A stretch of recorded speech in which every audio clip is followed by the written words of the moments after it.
Hello students, हमने आपको unit 5 का जो थिन एंड थिक सिलेंडर का पार्ट था उसमें उन्हें आपको थिन सिलेंडर कराया था। अभी देखिए इसमें हमने जो पढ़ाया था वो सीमलेस सेक्शन था। सीमलेस सेक्शन का मतलब जिसमें कोई जॉइंट ना हो, जॉइंटलेस या विदाउट जॉइंट।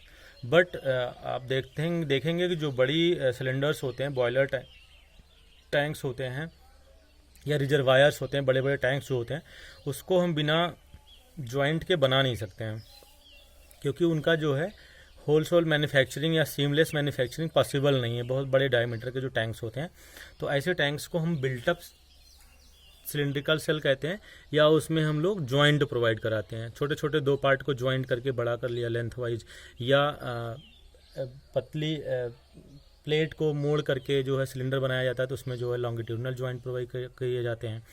तो हम दिखाएंगे आपको कैसे क्या है इसमें, आप इसको समझिए। इसके लिए थोड़ा सा फॉर्मूला चेंज होता है, उसमें एफिशिएंसी का कॉन्सेप्ट आता है, जॉइंट की एफिशिएंसी कॉन्सेप्ट आता है, बाकी कोई चेंज नहीं है। सिग्मा सी आपका जो सर्कमफ्रेंशियल स्ट्रेस है और लॉन्गिट्यूडनल स्ट्रेस है वो फॉर्मूले सेम होते हैं, ठीक है। तो देखिए, the formula derived for sigma C mean circumferential stress and sigma L मतलब longitudinal stress have been obtained give the pre assumptions that the cylindrical shell is seamless. Seamless का मतलब क्या होता है? Solid drawn means jointless. इसका मतलब है कि जो हमने फार्मूला डिराइव किया था उसमें प्री एजम्पशन था कि वो जो है आपका सेल जो है, आपका सिलिंड्रिकल सेल जो है वो सीमलेस है, मीन्स उसमें जॉइंट्स नहीं है। But in actual practice cylindrical shell of large diameter such as boiler shell are not seamless without joint. Means seamless का मतलब विदाउट जॉइंट नहीं होते हैं। But instead of built up by longitudinal and circumferential joint, the longitudinal joint reduced the resisting strength of the cell plates against bursting, and circumferential joints reduce the resisting strength of the plate against tearing due to pressure on the end plates, ठीक है। तो जब हम उसमें joints provide करा देते हैं तो जो हमारा स्ट्रेंथ होता है वो रिड्यूस हो जाता है, ठीक है। जो हम ये देखिए यहाँ पे लॉन्गिट्यूडनल जॉइंट जो प्रोवाइड कराते हैं तो वो resisting strength of the shell plates against bursting वो रिड्यूस करता है, एंड सर्कमफ्रेंशियल जॉइंट जो reduce the resisting strength of the plate against tearing due to pressure. Tearing का मतलब फट जाना, जो प्रेशर के थ्रू आपके पाइप्स फट जाते हैं या बॉयलर्स फट जाते हैं, उसकी बात करी जा रही है। तो वो जो स्ट्रेंथ है हमारी अगेंस्ट टीयरिंग वो सर्कमफ्रेंशियल जॉइंट के कारण कम होती है, और अगेंस्ट बर्स्टिंग जो है वो लॉन्गिट्यूडनल के कारण कम होती है। तो अगर आप देखिए लेट, अगर हम अज्यूम कर लें इस ईटा एल, हम लोग एफिशिएंसी को ईटा से डिनोट करते हैं, सफिक्स में एल लिखा हुआ है। ईटा एल का मतलब longitudinal efficiency, efficiency of the longitudinal joint. Eta C क्या? Efficiency of the circumferential joint. तो आपका जो सिग्मा सी है वो PD/2T था, यहाँ पे ईटा एल का मल्टीप्लाई हो जाएगा, इसको ध्यान दीजिएगा। सर्कमफ्रेंशियल स्ट्रेस के केस में PD/2T इंटू ईटा एल होगा। ईटा एल जो होगा वो सिग्मा सी में डिवाइड होगा और सिग्मा एल में ईटा सी होगा। क्यों? क्योंकि आप देखिए सर्कमफ्रेंशियल स्ट्रेस जो होता है वो सर्कमफ्रेंस के अलॉन्ग लगता है। सर्कमफ्रेंस के अलॉन्ग मीन्स आप देखिए इस तरीके से लगता है, ये जो आपका सर्कमफ्रेंस है इस पर आपका सिग्मा सी लगता है। तो ये जो जॉइंट्स दिए गए हैं, आप देख रहे हैं ये जो जॉइंट्स दिए गए हैं ये किसको ओपन करेंगे? ये जो है डायमेट्रिकल एक्सिस इस तरीके से जॉइंट प्रोवाइड करेगा इस लेंथ वाइज ऐसे। तो अगर ये टूटेंगे तो आपका ये फैल जाएगा ऐसे, मीन्स आपका जो सिग्मा सी है वो अफेक्ट होगा इससे, इसीलिए PD/2T इंटू ईटा एल दिया हुआ है।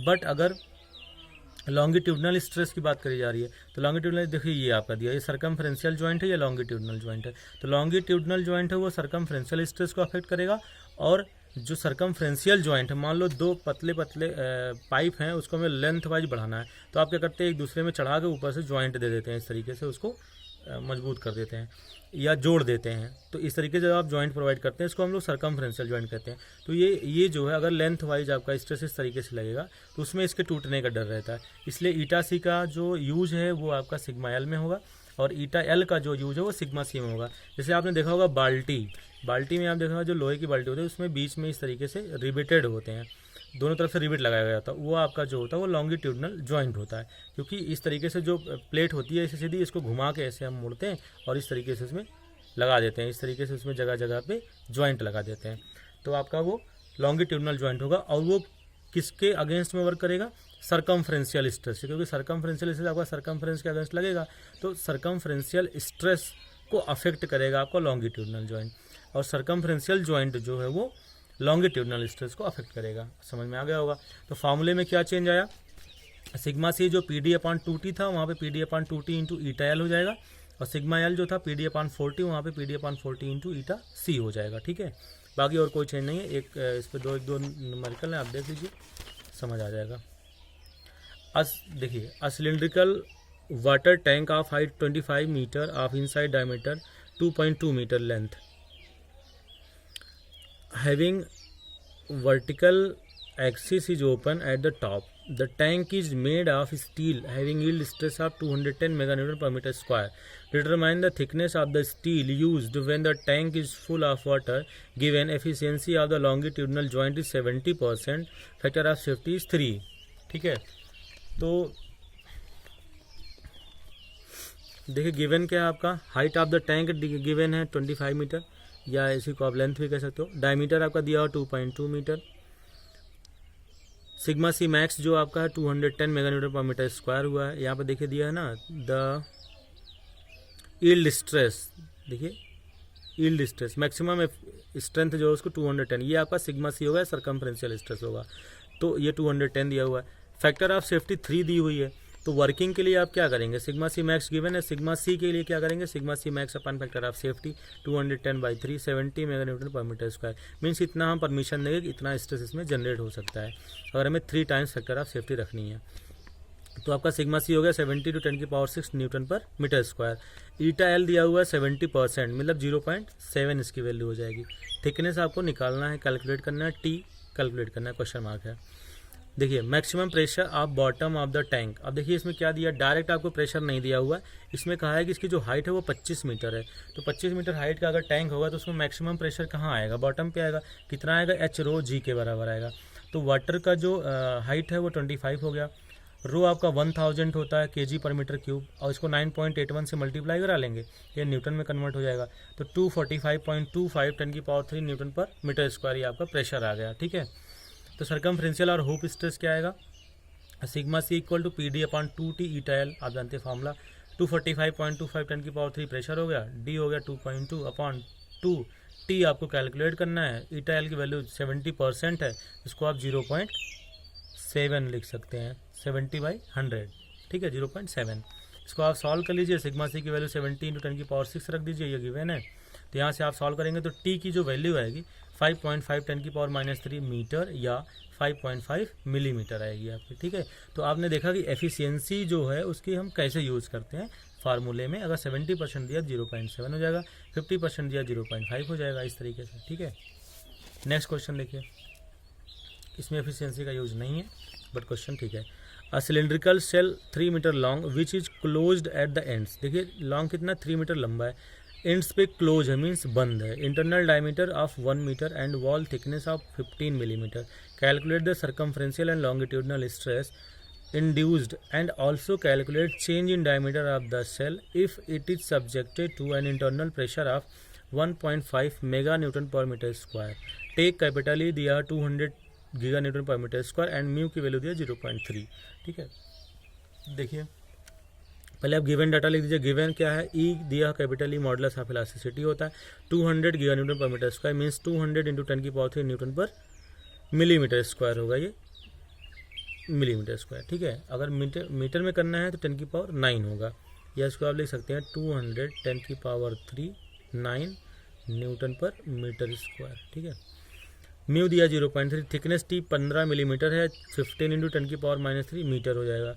डायमीटर डी 1 मीटर दिया हुआ, लेंथ आपका 3 मीटर दिया हुआ, प्रेशर आपका 1.5 मेगान्यूटन पर मीटर स्क्वायर है, या 1.5 10⁻⁶ न्यूटन पर मीटर स्क्वायर हो जाएगा। अब हुप या सर्कमफ्रेंशियल स्ट्रेस क्या आएगा आपका, सिग्मा सी PD/2t आएगा, पी आपका गिवन है, डी आपका गिवन है, 2t आपका गिवन है, इसको सॉल्व कर देंगे तो सिग्मा सी 50 मेगान्यूटन पर मीटर स्क्वायर या 50 × 10⁻⁶ न्यूटन पर मीटर स्क्वायर आएगा। सिमिलरली लॉन्गिट्यूडनल स्ट्रेस क्या आएगा, लॉन्गिट्यूडनल स्ट्रेस का फॉर्मूला होता है PD/4t।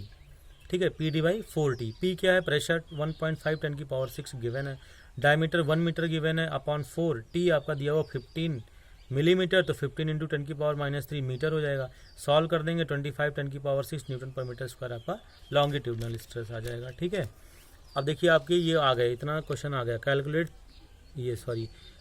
Circumferential and longitudinal stress induced, ये हो चुका। अब also calculate change in diameter of the shell, ये बचा हुआ है, तो चेंज इन डायमीटर देख लेते हैं कैसे आएगा। देखिए अगर हमें चेंज इन डायमीटर निकालना है तो क्या आ जाएगा आपका, यहाँ देखिए सर्कमफ्रेंशियल स्ट्रेन ईसी क्या आएगा, sigma C upon E minus mu sigma L upon E, आपने पीछे भी देखा था। तो ई को हमने बाहर कर लिया, सिग्मा सी की वैल्यू रखा, minus mu into sigma L की वैल्यू रखा, सॉल्व कर दिया, डी से मल्टीप्लाई कर दिया, आपका डेल्टा डी आ गया 2.125 10 की पावर -1 मिलीमीटर, या डी डेल्टा डी जो आया 0.2125 मिलीमीटर आएगा, या 2.125 10 की पावर -4 मीटर।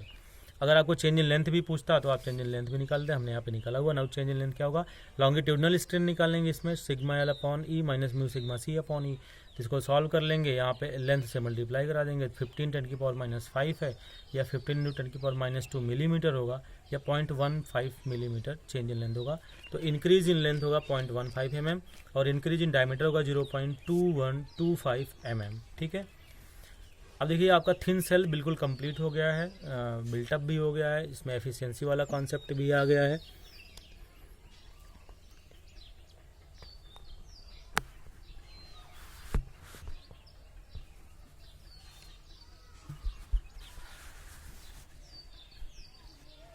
नेक्स्ट हम देखेंगे स्फेरिकल सेल।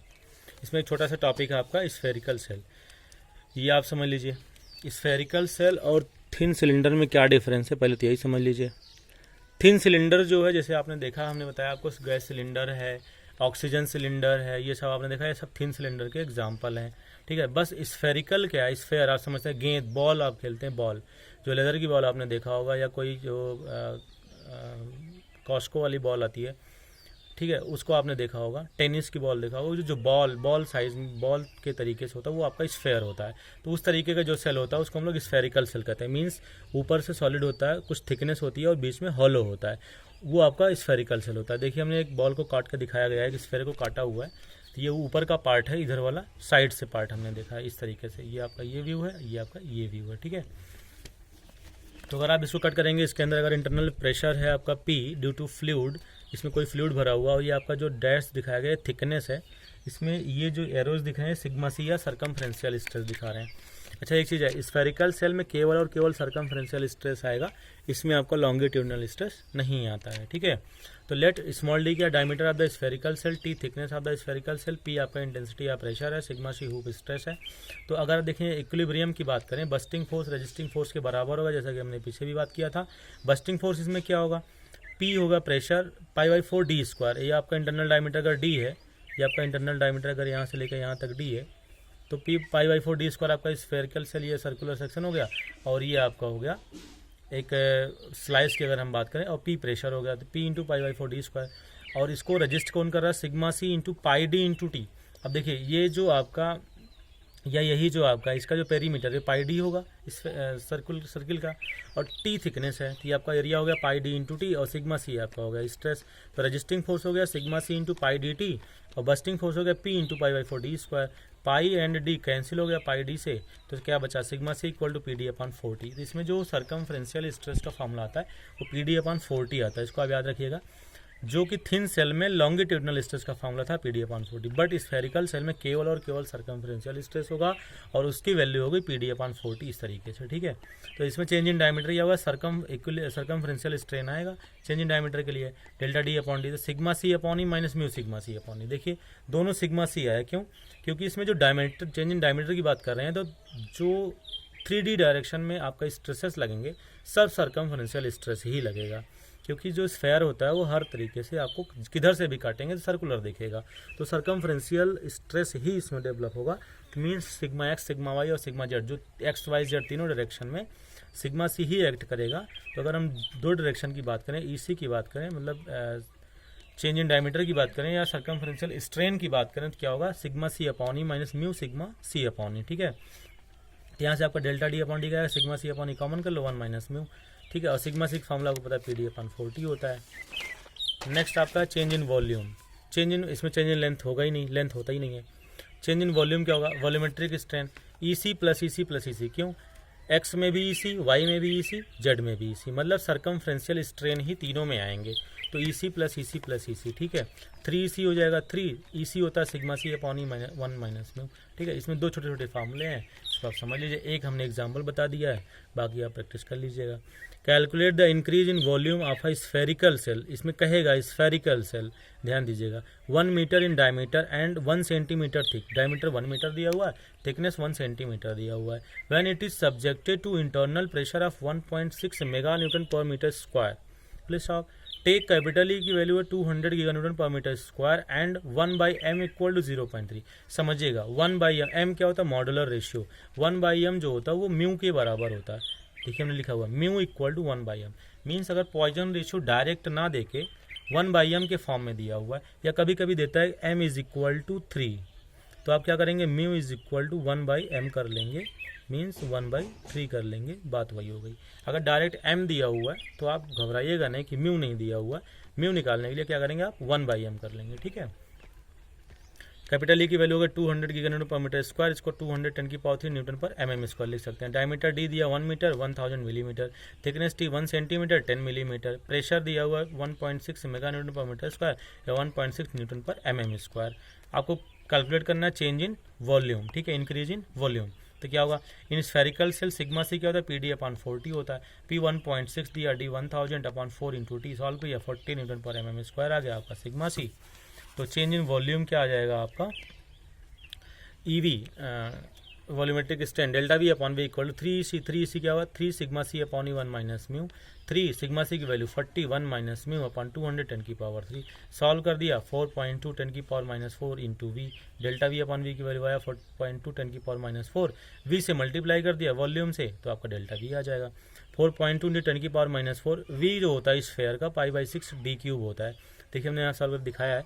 सिंस आप जानते हैं 4/3 πr³ आप जानते होंगे, 4/3 πr³ स्फेयर का वॉल्यूम, तो 4/3 पाई, आर की जगह आर क्या है, रेडियस है, इसको डायमीटर बाई 2 होगा, d/2 होगा, इसका क्यूब कर दिया, d क्यूब अपॉन 8 हो जाएगा, तो इस 4 से 8 कटेगा, 2 बचेगा, 2 इंटू 3 क्या हो जाएगा 6 हो जाएगा, तो v equal to π/6 D cube आता है, ठीक है। तो यहाँ π/6 इंटू डी क्यूब कर दिया, सॉल्व कर दिया, डेल्टा वी आपका आ गया 219.80 10 की पावर 3 mm क्यूब, ठीक है। तो इस तरीके से आपका स्फेरिकल सेल हो गया। तो अभी जो है आपका स्फेरिकल सेल हो गया, थिन सेल हो गया, अब आपका बचा हुआ थिक सेल या थिक सिलेंडर, ठीक है, वो हम नेक्स्ट क्लास में ले आएंगे। तो आप इस नोट्स को पहले नोट कर लीजिएगा, इसके बाद वीडियो देख के समझ के कहीं कोई प्रॉब्लम आती है आप पूछ सकते हैं, कॉल कर लीजिएगा, कमेंट कर दीजिएगा, जैसा आपको समझ में आए उस तरीके से कर लीजिएगा। बट पढ़ना है और समझना है, जब तक समझ में नहीं आएगा तब तक आपको कोई मतलब नहीं है। तो जब तक समझ में नहीं आए तब तक छोड़िएगा नहीं समझ में आता आप हमें कॉल करिए, पूछिए, एक दूसरे से पूछिए, नहीं हो पाता है आप हमसे पूछिए, ठीक है, फ़ोन पे पूछिए, कमेंट में पूछिए, जैसे आपको समझ में आता वैसे पूछिए, बट पढ़ाई करिए। Thank you.